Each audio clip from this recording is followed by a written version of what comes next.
తెలంగాణలో మహిళలకి ఉచిత ఫ్రీ బస్ అనేది అది సక్సెస్ అయిందో లేదో తెలియదు కానీ దానివల్ల చాలామంది ఇబ్బందులు పడుతున్నారు అనేది అందరికీ తెలుసు.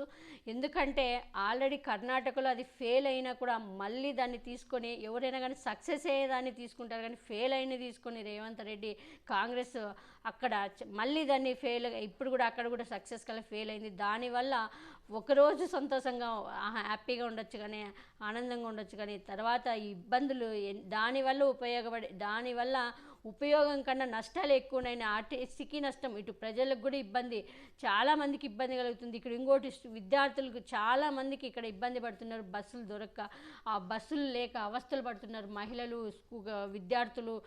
ఒక్కొక్క బస్సులో 100 మందికి పైగా ప్రయాణాన్ని ఫ్రీగా, తర్వాత బస్సులు లేక ప్రమాదకర స్థితిలో ప్రయాణిస్తున్నారు విద్యార్థులు కూడా.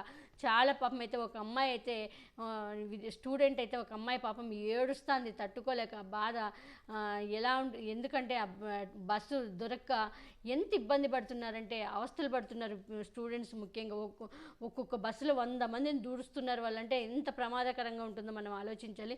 ఆ అమ్మాయి బాధ చూడండి, మనకి నిజంగా ఎంత బాధ అనిపిస్తుంది.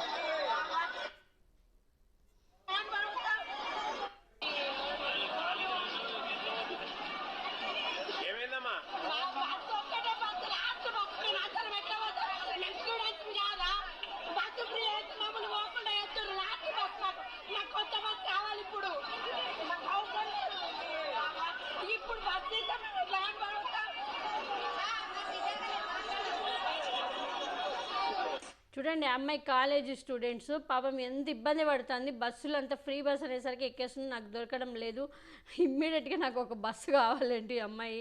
నిజంగా ఇలాంటివన్నీ రేవంత్ రెడ్డికి మరి సీఎం కనిపిస్తాయి లేదు. ఇవన్నీ ఎందుకు ఆలోచించాలి? మనం ఒక పథకం పెడుతున్నామంటే వాటి గురించి మేధావుల దగ్గర నుంచో లేదా ఒక కమిటీ కూడా ఇవ్వకుండా ఇమ్మీడియట్గా దాన్ని మంచి చెడు ఏంది అని ఆలోచించి కమిటీ వేసి తర్వాత దాంట్లో ఉండే కష్టాలు నష్టాలు అన్నీ తెలుసుకున్న తర్వాత దాన్ని ఇంప్లిమెంట్ చేస్తారు. ఇమ్మీడియట్గా సీఎం అయిన సెకండ్ రోజే దాన్ని చేయడం వల్ల ఇలాంటి ఉంటాయి, ఇలాంటివన్నీ ఎదుర్కోవాల్సి వస్తుంది.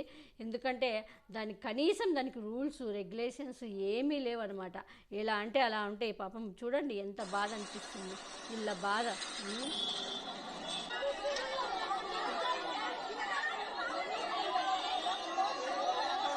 జనాలు చూడండి,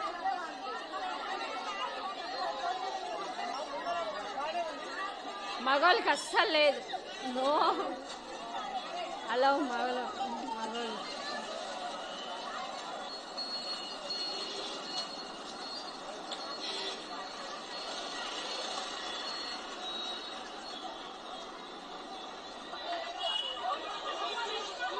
వామ్మో వామ్మో అటు చూడండి, మగపిల్లలు చూడండి పాపం.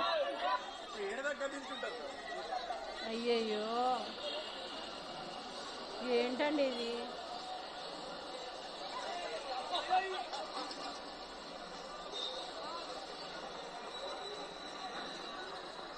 ఎంత ప్రమాదకరమో చూడండి, వెనకల సైడ్ ఎలా ఉన్నారు.